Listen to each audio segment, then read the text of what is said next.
And you can indulge in the appalling state of hopelessness by taking in a deep, slow breath and exhale and give in to your lack of power to change. Breathing in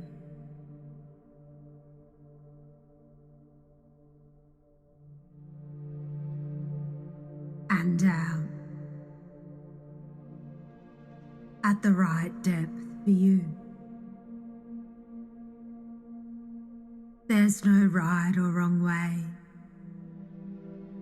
to experience trance. You can feel dreadful and experience trance, or you can be a hopeless romantic and experience trance. You're perfect just as you are. And you might be aware of your chest rising and sinking deeper, deeper down in that restless search for comfort. Comfort in your internal world. Comfort in your fingers and toes. And isn't it comforting to know that you can experience this experience? The ebb and flow of each breath. A step into the unknown. I wonder if your muscles or tendons are relaxed. The surface tension of your skin relaxed. Or there's no longer an effort required to just breathe and listen. And you can let those tired feet relax.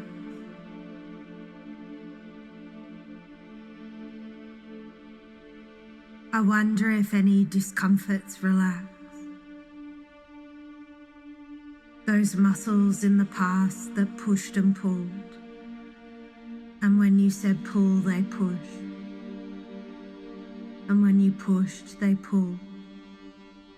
Relax now. The bones, muscles, the soul. Your soul that's been working away to relax at the right depth for you.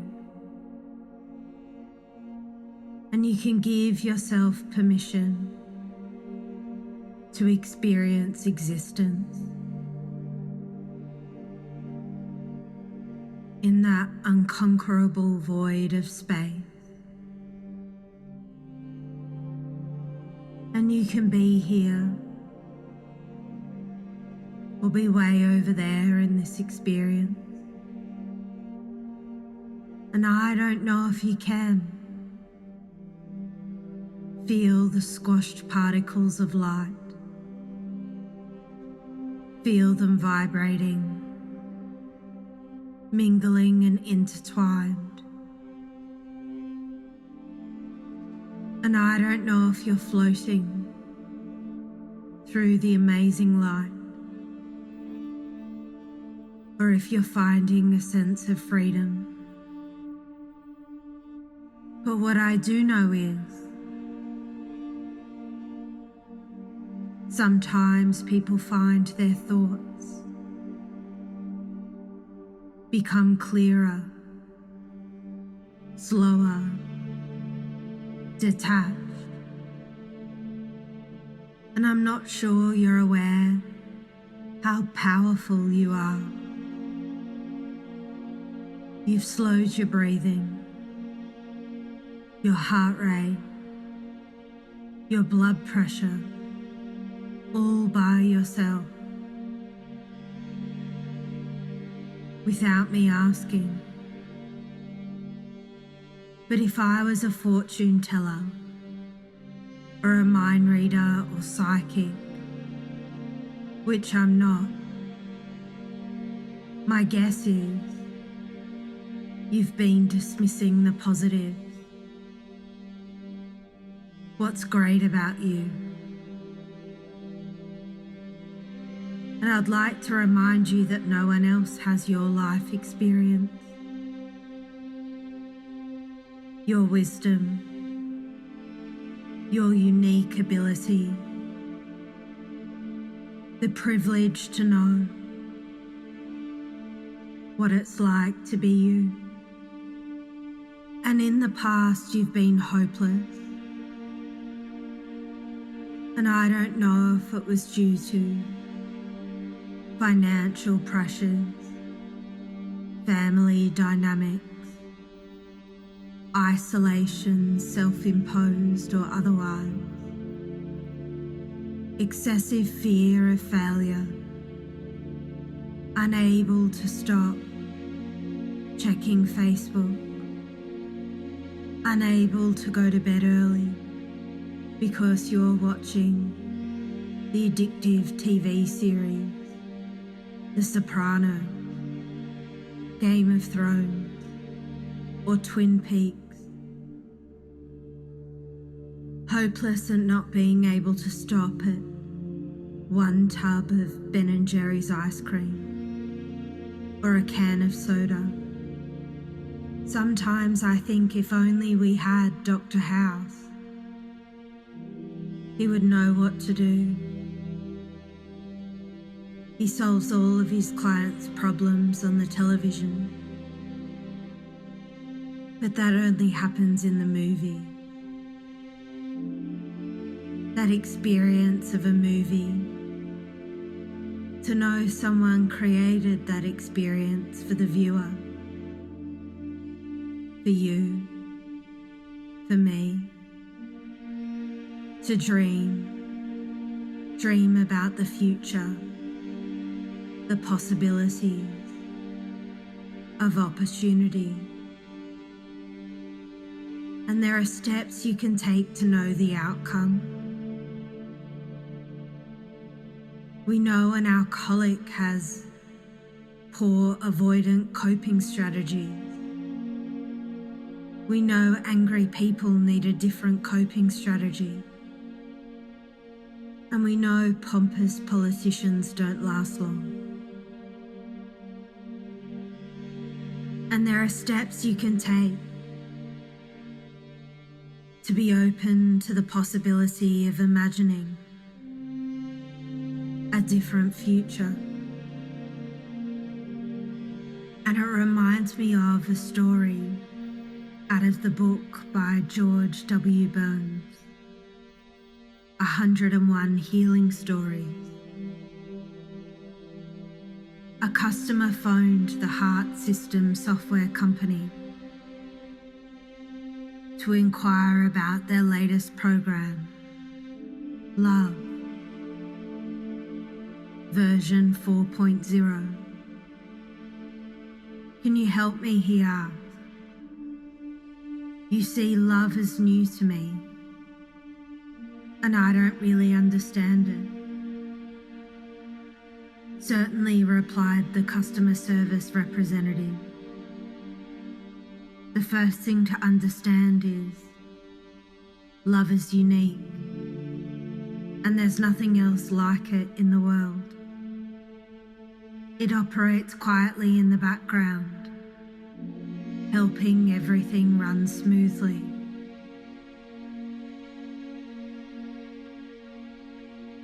You won't see love on your monitor, but you'll notice its effect on every application you have, because with it, your good programs will run better.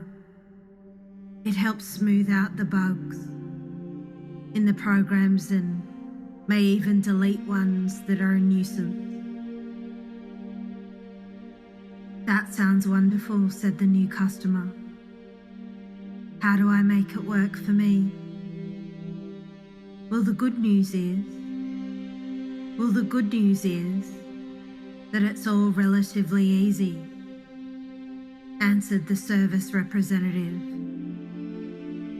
But love won't show you its full potential unless you use files like compliment.wave, encouragement.wave, kindword.wave, and forgiveness.exe,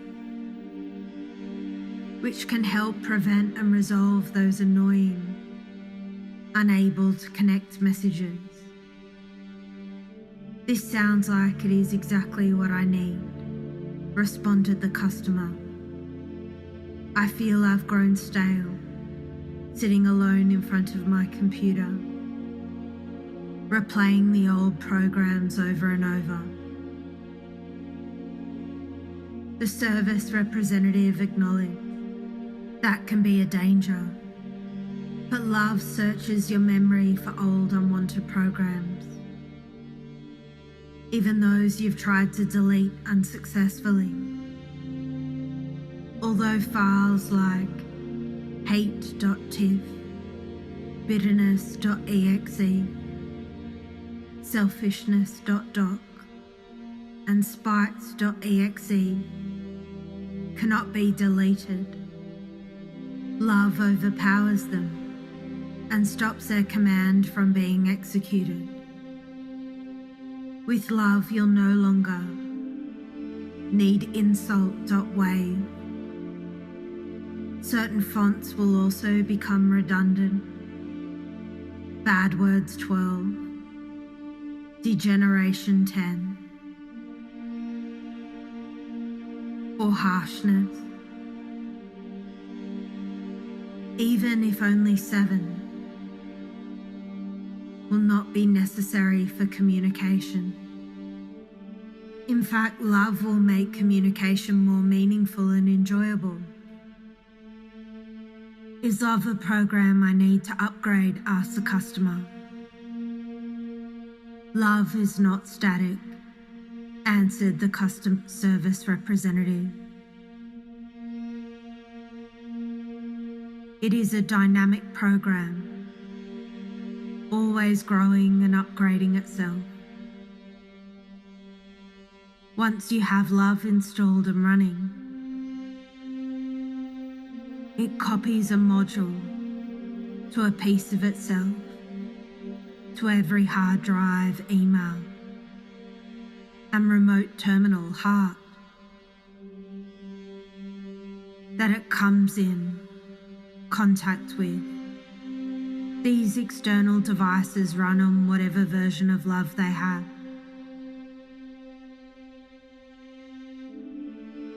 They return their version of love to your heart.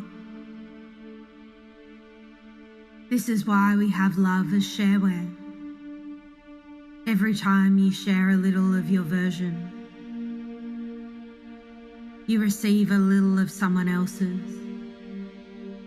Your upgrades thus come automatically, and the program keeps growing.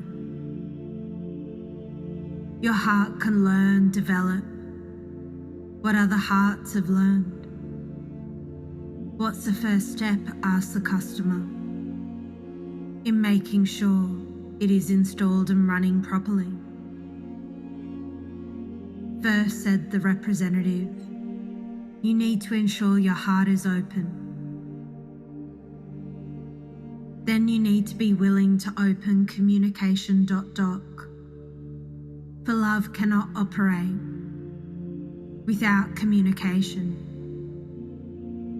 Second, there are some negative programs which love is incompatible, like pasthurt.exe, grudge.exe, resentment.doc, and low self-esteem.exe. So invoking forgiveness.exe will help.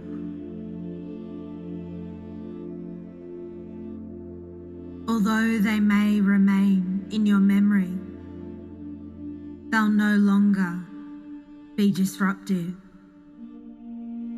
Thank you, said the happy customer, now confident that he could install and run love in his heart "Remember," said the customer service representative, as if reading his thoughts, "you need to connect to other hearts in order to get your upgrades and keep love running effectively. In addition, the heart you work from needs to be cared for properly. You have to love your heart before it can love others." "How can I do that?" asked the customer. "First, find the directory called Self-Accepting," the rep replied. "Click on the files named forgiveness.doc, self-esteem.txt, realizeworth.txt, and goodness.doc. Then copy them to my heart directly. Finally, you need to delete selfcritic.exe from all directories. This is the one you never want to see again." "Hey," cried the customer, "look at this. My heart is filling up with some wonderful files. Smile.hpg is already running.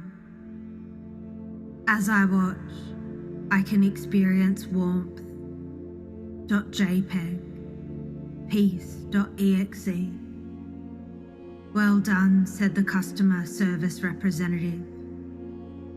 "You now have love installed and running. And there's one final thing to remember. Love is freeware and only operates effectively when it's shared. Be sure to give it and its various modules to everyone who contacts your heart, for in return they will return really beautiful modules to you. Just imagine every heart in the world running on love." "Thank you," replied the customer, eager to sign on. And you can grow more curious about this experience and smile with the corner of your eye, breathing in and out, helping yourself into a deep state of comfort, or maybe a state of peace. And isn't it wonderful to know that you are self-helping, helping yourself into the right state for this experience of nowness?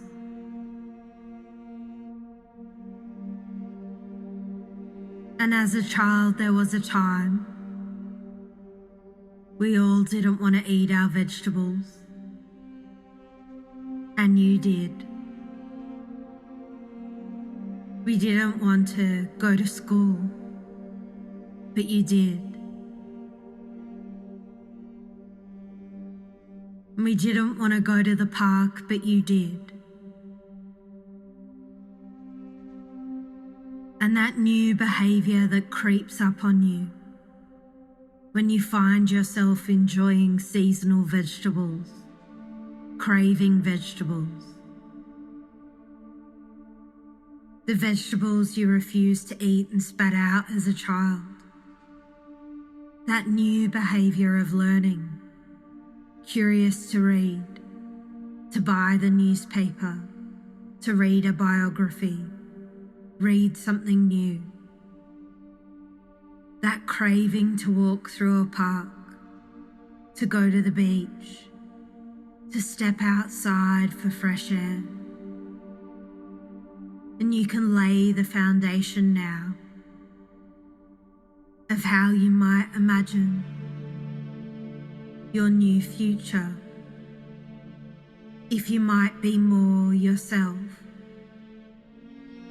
more eccentric, more content, self-aware, and acknowledging your positive, your ability to change how you feel, your ability to notice what's possible. And you can be hopelessly in love with yourself because you've loved in the past, and you can love again, and you can love your life. This is your movie, your TV series, your creation, the ability to have the privilege to know what it's like to be you. And I wonder in the future when you find yourself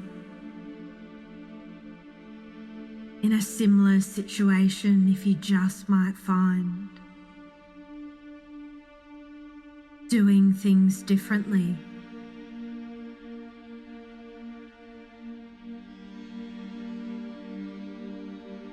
And I don't know if you'll be more empathetic, understanding towards yourself. But what I do know is you can begin to drift off to sleep. Connect to that inner comfort of knowing that everything's going to be okay. That inner sense of peace, like a tired child in its mother's arms. Everything's going to be okay. Everything's going to be okay.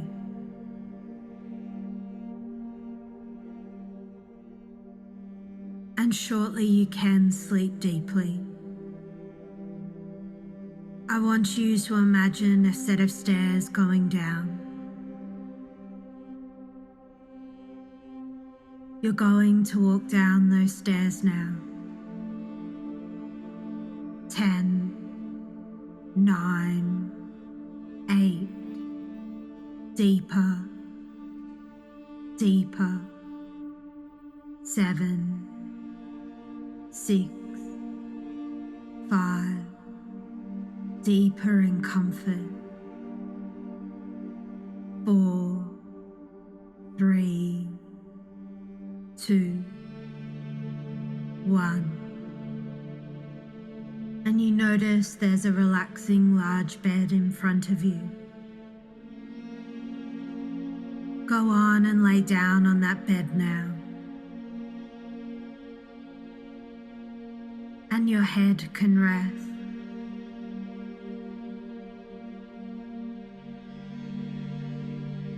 Scalp relaxing.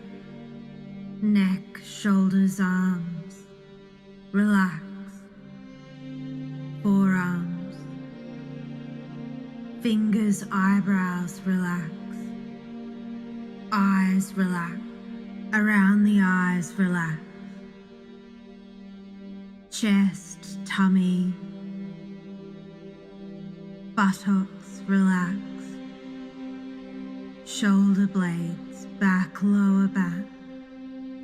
Pelvis, relax. Hips, legs, thighs, calves. Relaxed feet. Relax. Deeper and deeper into sleep.